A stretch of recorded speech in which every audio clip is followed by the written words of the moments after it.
Olá pessoal, meus cumprimentos a todos. Meu nome é Rubens de Paula e Freitas e sou o presidente da Coligação Espírita Progressista. Fui convidado pelos diretores da Web TV A Caminho da Luz para apresentar um curso baseado no livro Vida e Sexo de Emmanuel, psicografado por Chico Xavier. Rogamos a Jesus que nos abençoe e que nos ajude na execução dessa tarefa. Em primeiro lugar, peço permissão a vocês para apresentar a Coligação Espírita Progressista. É uma entidade espírita fundada em 22 de setembro de 1984 pelo ilustre professor doutor Rino Curti, que se dedica à prática, ao ensino e à divulgação do Espiritismo em seu tríplice aspecto de ciência, filosofia e religião.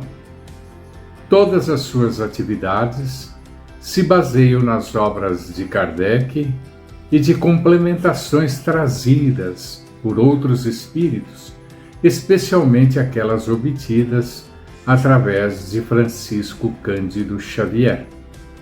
Seu objetivo primordial é oferecer uma formação doutrinária e uma orientação espiritual sólidas, pois entende que o ensino é uma das mais elevadas formas de caridade. Em sua sede própria, a Rua Batuíra 297, Vila Nossa Senhora das Mercês, em São Paulo, capital, mantém as atividades de ensino, assistência espiritual, assistência social e assessoramento a outros centros espíritas que se interessem em organizar sua estrutura de atuação, sobretudo nas áreas de ensino e assistência espiritual. Muito bem, vamos dar início à nossa primeira aula do curso, onde primeiro faremos uma rápida apresentação do curso em si, e em seguida vamos tratar da sexualidade, que é o tema da primeira aula, e que se compõe dos seguintes tópicos. Primeiro, introdução ao tema. Segundo, sexualidade. Terceiro, visão espírita do sexo. Quarto, conclusão do assunto.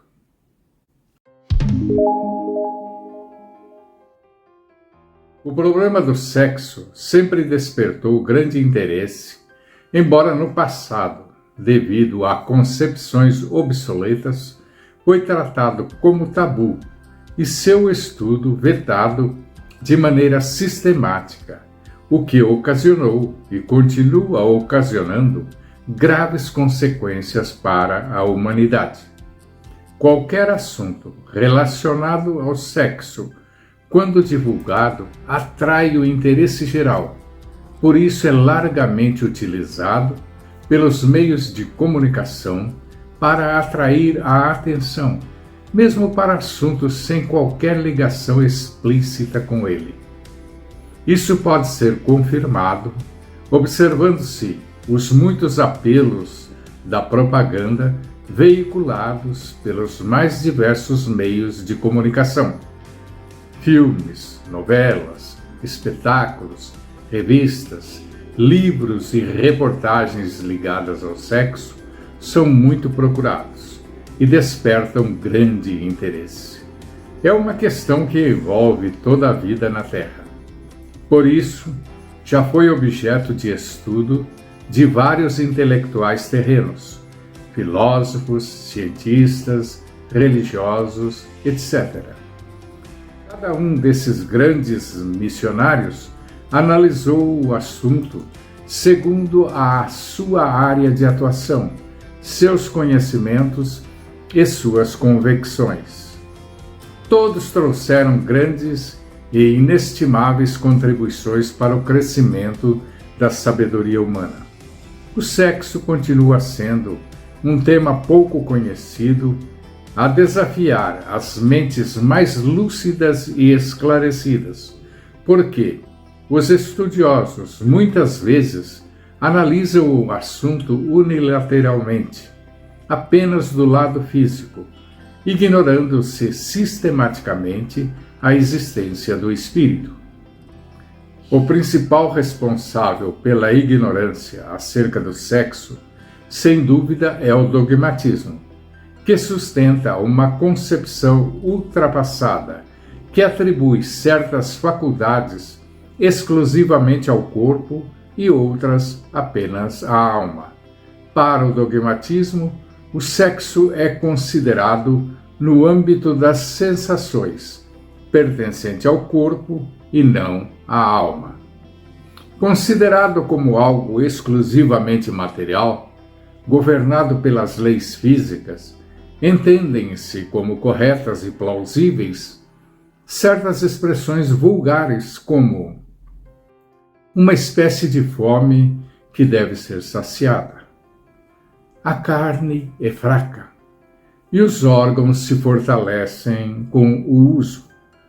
Um grande equívoco e de graves consequências, pois tudo é espírito e o corpo é apenas instrumento de manifestação. Não existem duas vidas distintas e independentes, mas uma só.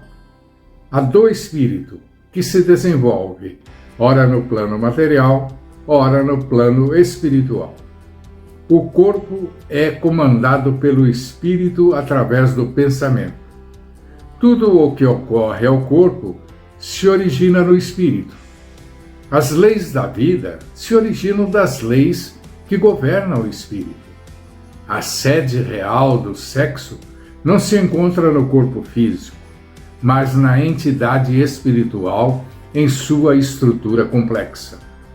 A ciência espírita investiga as leis que governam o espírito e por isso pode fornecer o conhecimento necessário para o exame do assunto sexo em toda a sua extensão.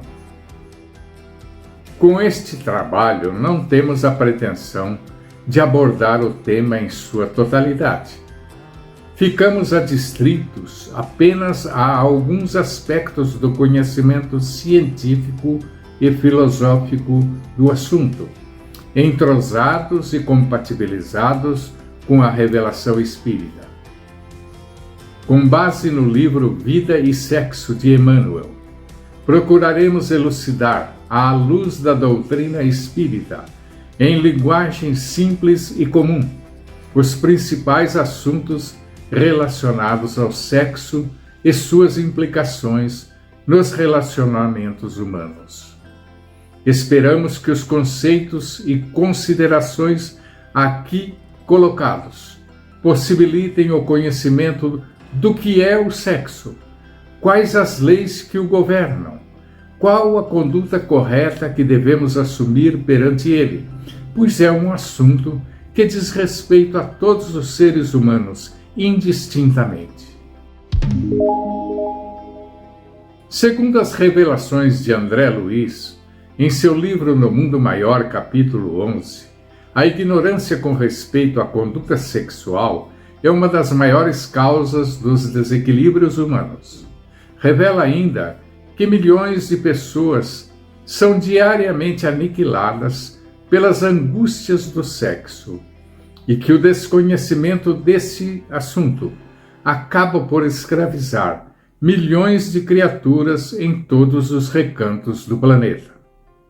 E se lembrarmos de todos os tipos de moléstias que podem ser transmitidas pelo sexo, físicas e mentais, podemos imaginar que a sexualidade é uma faculdade mais prejudicial que benéfica, mas isso se deve à ignorância a respeito da correta conduta sexual. Portanto, é imprescindível que nos eduquemos sobre ela. Precisamos conhecê-la, saber o que é esta faculdade que proporciona vida, evolução e não apenas danos. Sabemos que é uma faculdade, uma característica dos seres vivos, das espécies, por meio da qual, em primeiro lugar, é possibilitada a continuação da vida.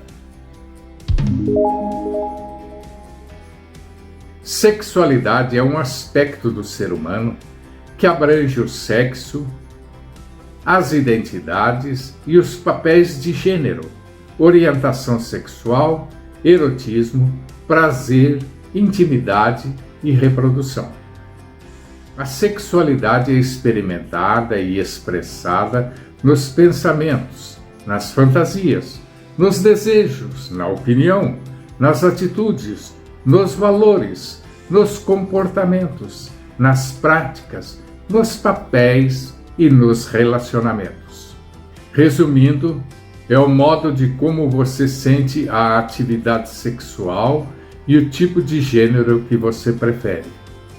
De uma maneira sintética, a sexualidade é a expressão do instinto sexual e a atividade sexual do indivíduo.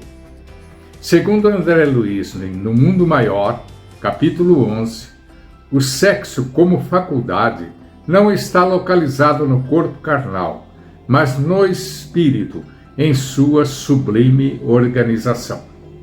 Acrescenta ainda que feminilidade e masculinidade constituem características dos espíritos acentuadamente passivas ou francamente ativas. Revela também a evolução da sexualidade ao afirmar que nenhuma exteriorização do instinto sexual na Terra, qualquer que seja sua forma de expressão, será destruída, senão transmudada no estado de sublimação. Isto está perfeitamente de acordo com Kardec, que, em O Livro dos Espíritos, pergunta 115, afirma ter sido o espírito criado por Deus, simples e ignorante, mas dotado de faculdades latentes, como a semente que, por natureza, traz em si as possibilidades de se tornar a grande árvore.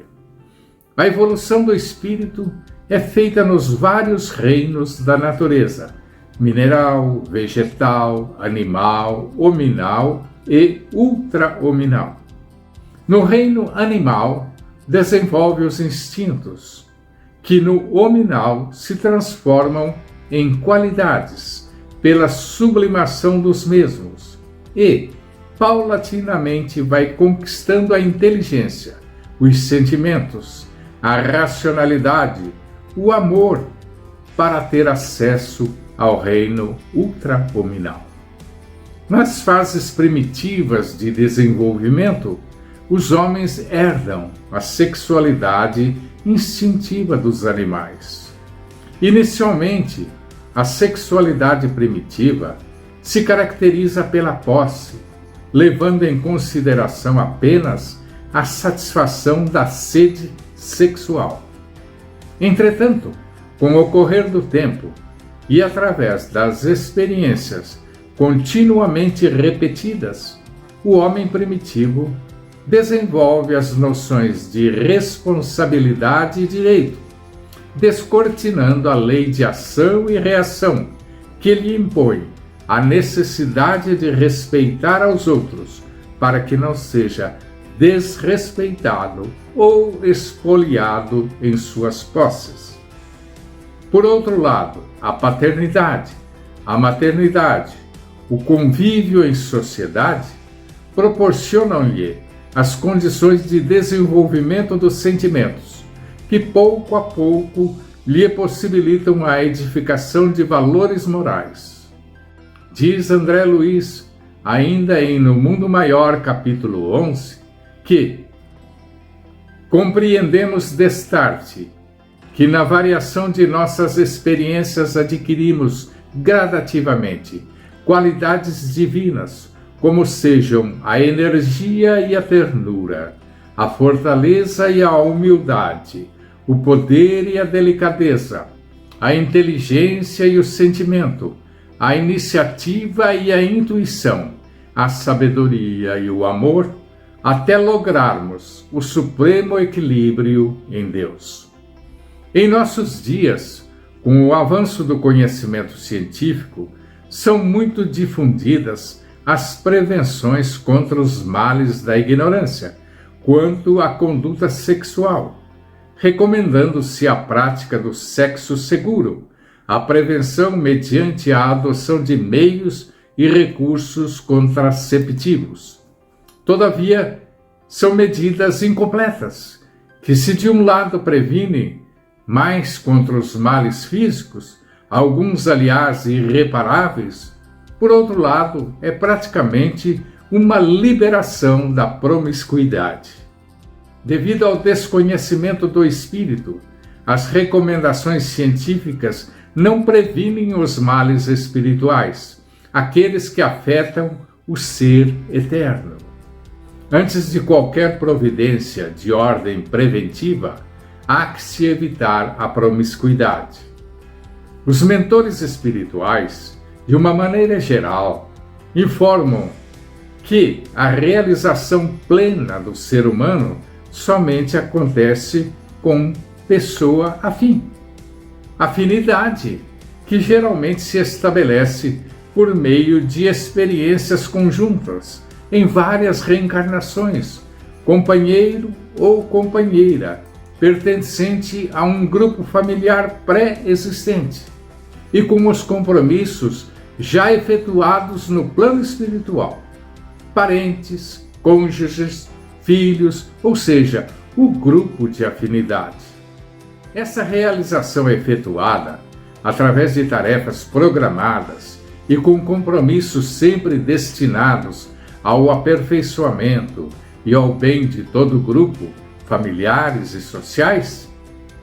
Ainda, segundo as revelações espíritas, o acaso não existe e a monogamia é a situação ideal das uniões conjugais, que oferece segurança e equilíbrio tanto no plano físico quanto no espiritual. No casamento, os direitos e deveres devem ser sempre respeitados. Nem sempre as uniões são de afinidade e de uniões ideais, porém, são etapas necessárias ao espírito para que possa adquirir a capacidade de continência, de dominar e fortalecer a própria vontade, de praticar o amor ao semelhante, independente do sexo. Situação que às vezes se constitui em uma fase de aquisição de valores, experiência santificante para a ascensão e o progresso do espírito, e não expiação no sentido de resgate de dívida. Não podemos menosprezar a medicina do plano físico, porém temos que admitir a existência do espírito e a medicina espiritual, capaz de tratar os desequilíbrios e doenças do espírito. Por outro lado, há necessidade urgente de combater o materialismo de nossos dias e divulgar as leis de amor, as leis morais que governam o espírito e seu processo evolutivo. O amor, tal qual pregado e exemplificado por Jesus, é a rota segura para a fuga dos abismos do erro e da insensatez, onde se encontra a maioria dos espíritos terrenos. Diz André Luiz em No Mundo Maior, capítulo 11, que o sexo em face do amor é igual os olhos para a visão, o cérebro para o pensamento, não mais que aparelhamento de exteriorização. André Luiz ainda acrescenta que, do ponto de vista espiritual, é o conjunto de faculdades criadoras herdadas de Deus em jogo permanente nos quadros da vida. Todos os seres participam das obras do universo, uma vez que são sempre impulsionados a criar, na organização, conservação e extensão do mesmo. Grande parte dos espíritos encarnados na Terra usa as suas faculdades sexuais de maneira equivocada, com condutas sexuais reprováveis, fator esse que traz as mais tenebrosas consequências. Segundo as informações dos espíritos, mais da metade da população terrena é constituída de mentes primitivas, que ainda não sabem criar sensações e vida, senão mobilizando os instintos herdados dos animais. De acordo com as concepções espíritas, o sexo é uma faculdade do espírito, a faculdade criadora, que possibilita ao homem condições de participar da obra divina através da procriação e de outras atividades criadoras nos vários setores de atividade humana. Na atualidade, pela falta de religiosidade e pela situação materialista em que vivem os homens, há uma grande confusão entre amor e sexo que precisa ser esclarecida. Amor é a soma de nossos sentimentos, mais os desejos, que formam o nosso pensamento, o qual libera energias e forças para a nossa ação a favor do bem comum. É esse tipo de ação que nos leva à conquista de qualidades e proporciona o nosso crescimento espiritual. Por outro lado, o sexo é a totalidade das funções que controlam a permuta de energia criadora entre seres afins quando se unem para produções em comum, entre elas a procriação. Aclarando ainda mais os conceitos, amor é sentimento, força que estabelece normas ao nosso comportamento com vistas ao progresso do espírito. Sexo, por sua vez, é função, que elabora o comportamento que nasce das forças atuantes sobre o espírito. Cada um de nós tem em si sentimentos, valores e tendências que determinam o nosso agir. Quando são de ordem inferior, as forças que norteiam o nosso comportamento são desequilibrantes e perturbadoras, nos conduzem a quedas e, por consequência, aos processos dolorosos do resgate devido à lei de ação e reação. Mas, quando são de ordem superior, despertadas pelo amor, que sempre objetiva o bem geral e o crescimento espiritual, as forças que guiam o comportamento são harmoniosas e fortalecedoras, que nos conduzem ao aprendizado e à evolução, com o esforço e as dificuldades normais da aprendizagem, sem, contudo, a dor e o resgate próprios das situações de desequilíbrio. E como afirma o professor Rino Curti em seu livro Espiritismo e Sexualidade, capítulo 6, por falta de conhecimento desse assunto, as pessoas acabam confundindo sexo com amor, de forma que entendem o amor e suas expressões no sentido de satisfazer paixões, encobrir deslizes, perdoar defeitos, atender caprichos e permitir diferentes tipos de liberdade. Esse tipo de pessoa pode até entender Deus como infinitamente bom e amoroso, mas apenas no sentido de eterno doador e nunca como educador. Mas o amor verdadeiro não se ajusta com nenhum desses falsos conceitos. Não satisfaz caprichos, não encobre crimes, não favorece indiscriminadamente sem um objetivo maior e útil.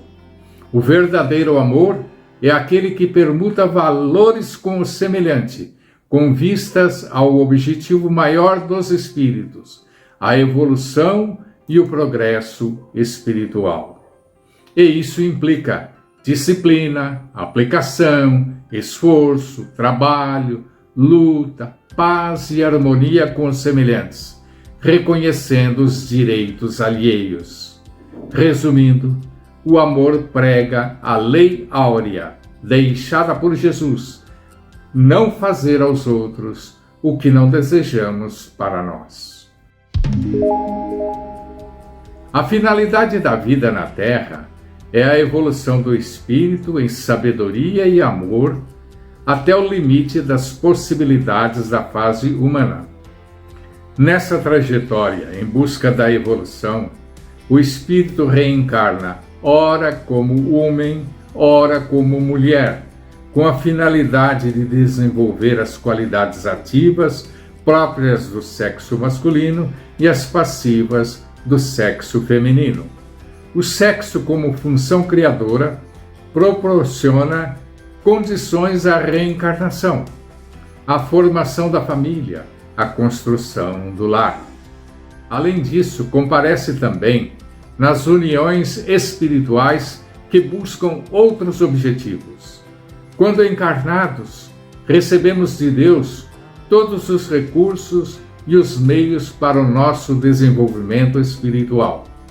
Entre esses recursos e meios, destaca-se o trabalho, que, imposto ao homem, se constitui em expiação e, ao mesmo tempo, em recurso de aperfeiçoamento da inteligência.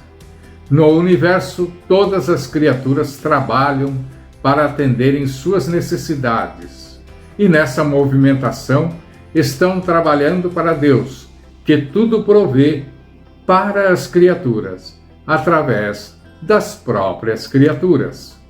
O trabalho, na verdade, é a atividade da criatura em busca de algum objetivo que atenda às suas necessidades. Nessa atividade, geralmente as criaturas se unem para conseguirem o objetivo comum. É aqui que comparece o sexo como função criadora, que une as criaturas no trabalho de conquistar a satisfação de suas necessidades. Contudo, essas uniões podem ser voltadas ao bem, quando nascidas do amor, ou voltadas ao desequilíbrio e ao mal, quando nascida dos vícios e imperfeições humanas. Concluindo, lembramos que o sexo, diante do amor, é o mesmo que os olhos para a visão e o cérebro para o pensamento, apenas aparelhamento de exteriorização. É um erro muito grande supor que apenas a normalidade sexual, conforme as convenções humanas, possa ser o templo a todas as manifestações do amor. Por isso, Emmanuel, em Vida e Sexo, capítulo 1, revela que sexo é espírito e vida, a serviço da felicidade e da harmonia do universo. Conseguintemente, reclama responsabilidade e discernimento, onde e quando se expresse. Por isso mesmo, nossos irmãos e irmãs precisam e devem saber o que fazem com as energias genésicas, observando como, com quem e para que se utilizam semelhantes recursos, entendendo que todos os compromissos na vida sexual estão igualmente subordinados à lei de causa e efeito, e segundo esse exato princípio, de tudo o que dermos a outrem no mundo afetivo, outrem também nos dará. No prefácio do livro Vida e Sexo, Emmanuel sintetiza o assunto sexo em 4 recomendações simples. Não proibição, mas educação. Não abstinência imposta, mas emprego digno, com o devido respeito aos outros e a si mesmo. Não indisciplina, mas controle.